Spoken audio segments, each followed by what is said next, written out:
अभी हम लोग मौजूद है योगापट्टी प्रखंड के डी ढबेलवा गांव में और हमारे साथ देख रहे हैं बहुत सारे छात्र हैं। लेकिन किस कोचिंग के छात्र हैं आइए आपको बताते हैं। आर्यन कोचिंग सेंटर के छात्र हैं जिसका डायरेक्टर अजय यादव जी है। कहीं ना कहीं मतलब ऐसा इलाका से आते हैं जहां पे कोई भी प्रकार का सुविधा नहीं होती है, लेकिन इस क्षेत्र में जो शिक्षा के अलग जगा रहे हैं और इस बच्चों को शिक्षा दे रहे हैं, कहीं ना कहीं अपने आप में एक इतिहास रच रहे हैं। आपको बता दें हाल ही में जो कि मैट्रिक का जो रिजल्ट जारी हुआ है, इस क्षेत्र में जो कि बच्चों के पढ़ा के कहीं ना कहीं प्रखंड लेवल पे टॉप लाए हैं। बाकी आइए उस छात्र से मिलते हैं, यहाँ के टीचर से मिलते हैं, आखिर वो कैसे पढ़ा के यहाँ तक बच्चों के लिए आए हैं। सबसे पहले तो आपको सर बहुत बहुत बधाई हो। सर नमस्कार सर, और आपके सभी हम तक न्यूज़ के चैनल को देखने वाले दर्शकों को भी नमस्कार। सर इस क्षेत्र से बच्चे पढ़ना बहुत कम जानते हैं और ना ही यहाँ के गार्जियन बच्चों को पढ़ाई पर ध्यान देना चाहते हैं। वे लोग यहाँ के बच्चों को अपने घर और घर के और गृहस्थी कामों में लगा देते हैं।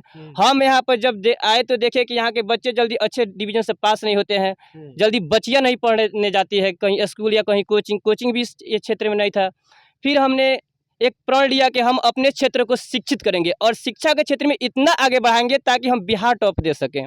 लेकिन कुछ दुर्भाग्यवश कारणवश हमने इन बच्चों को बहुत अच्छा से शिक्षा दिया। बिहार टॉपर की सोच रखे थे, लेकिन 1.5 माह तक मेरा एग्जाम था जिसके कारण हम कोचिंग अपने बंद किए थे। फिर भी मेरा बच्चा प्रखंड टॉपर पर अफजल कुमार 463 नंबर लाके इस प्रखंड का नाम रोशन किए हैं। सर इस इलाके में दीरा इलाका है, यहाँ पर किसी चीज़ की सुविधा नहीं है। बच्चों के आने जाने से लेकर और गार्जियन के पास पैसा की भी बहुत कमी। हम कम पैसा में यहाँ शिक्षा देना शुरू किए और हम हमेशा बच्चों से कहते हैं बाबू कि तुम मेहनत पर ध्यान दो। Labour never goes in when, यानी कभी परिश्रम बेकार जाती ही नहीं है।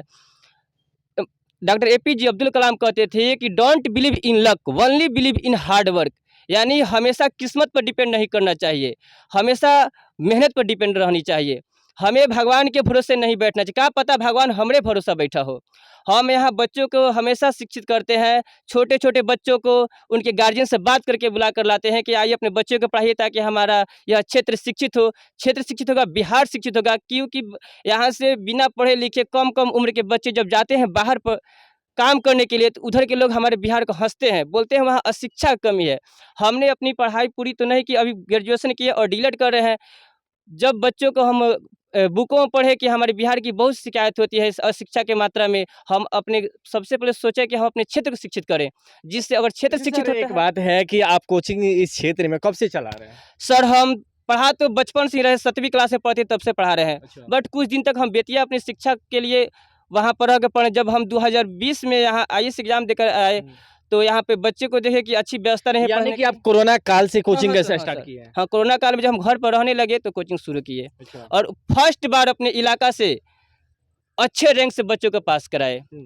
कितने छात्र जो कि इस इलाके से आपके पास पढ़ने के लिए आए? सर मेरे पास 200 से प्लस छात्र हैं जो इस इलाके से पढ़ने जाते हैं। आखिर ऐसे कैसे कैसे छात्र हैं जो कि आपके ये यहाँ के संघर्ष करते हैं? सर छात्र तो उनके पास क्षमता है पढ़ने की, बट गार्जियन के पास कुछ मजबूरियां है या छात्र के पास कुछ मजबूरियां है जिनसे वो पढ़ाई से हिचकिचाते हैं। हम क्या उन मजबूरियां हो सकती है? आर्थिक स्थिति या कुछ और भी उन लोग का? सर आर्थिक स्थिति उनके पास मजबूरी है अच्छा। जी। यहाँ की जो क्षेत्र है ये बताया जाता है कि सुधरी इलाका है, लेकिन यहाँ के छात्र किस चीज़ में सबसे ज़्यादा रुचि रख रहे हैं या उनके पेरेंट्स जो है? छात्र जो है पढ़ाई पर रुचि रखते हैं, लेकिन पेरेंट्स उनकी कमाई पर रुचि रखते हैं अच्छा। जी। वो चाहते हैं कि हमारे बच्चे हैं जो कि खेतों में मतलब काम वगैरह करे, पढ़ाई पे कम ध्यान दें। पढ़ाना चाहते हैं पर कुछ आर्थिक स्थिति कमजोर होने के कारण वे बच्चों को पढ़ा नहीं पाते हैं।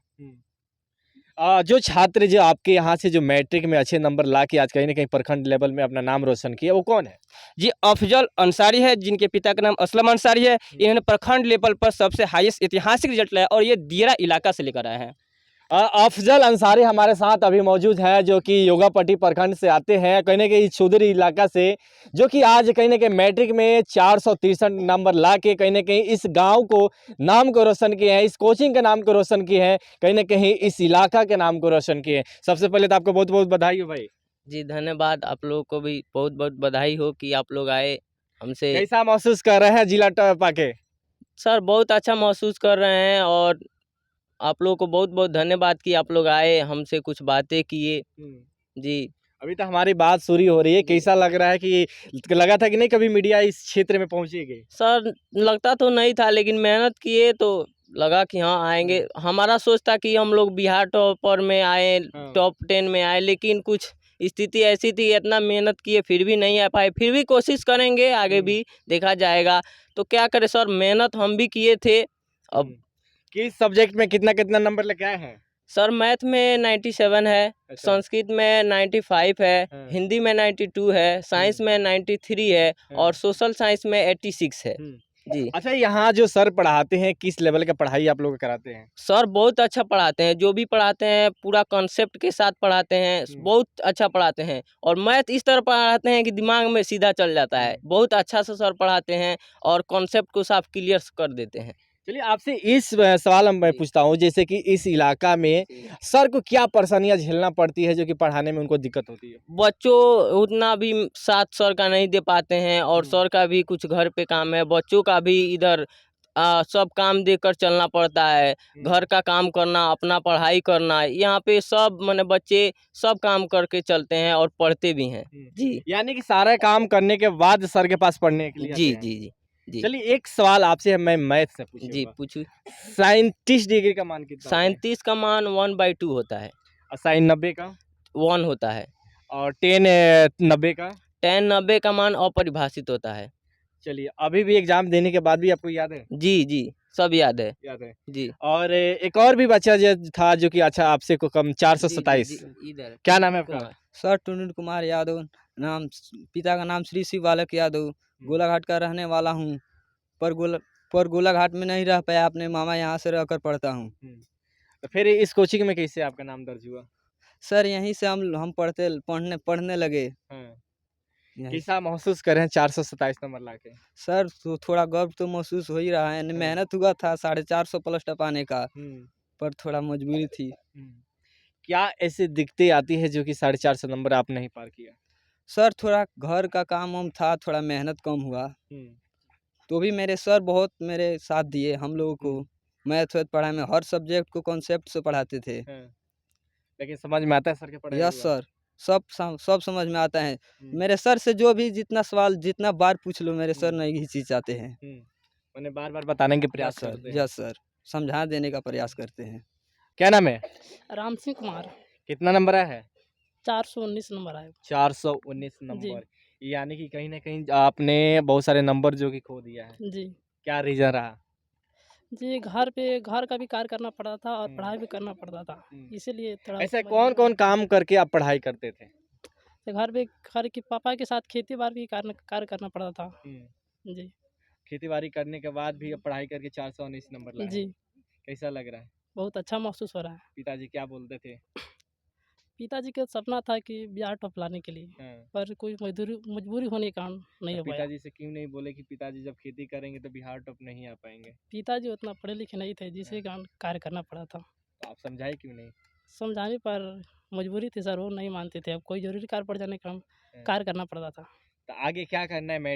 इंटरमीडिएट में कितना नंबर आ सकता है? 450 के सपना देखेंगे। रहेगी मेहनत? जी। जोरदार ताली हमारे भाई के लिए। देख रहे हैं बच्चों में तो हौसला है पढ़ने का, बुलंदियों को छूने का, और कहीं ना कहीं थोड़ी सी आर्थिक स्थिति की वजह से आज इस इलाके के बच्चे हैं कहीं ना कहीं पीछे रह जा रहे हैं। और चलिए हमारे सर भी हैं, उनसे भी कुछ और भी जो क्वेश्चन हमारे माइंड में है वो भी क्लियर करते हैं। सर मैं आपसे ये पूछ रहा हूँ कि जितने भी इलाके के जो पर्सन है अपने छात्रों के नहीं भेज पाते हैं, तो क्या उनके लिए क्या कहना चाहिएगा? सर उनको हम यही संदेश देंगे कि आप अपने बच्चों को पहले शिक्षित कीजिए, शिक्षित कीजिएगा फिर आपकी आर्थिक स्थिति स्ट्रांग होगी। अगर पढ़ाई शिक्षा के लिए थाली बेचनी पड़े तो बेच दीजिए, रोटी हाथ पर खाइए, बस पर बच्चों को पढ़ाइए, लेकिन बच्चों को पढ़ाइए। वाह क्या बात है सर, सर के लिए एक ताली बजाइए।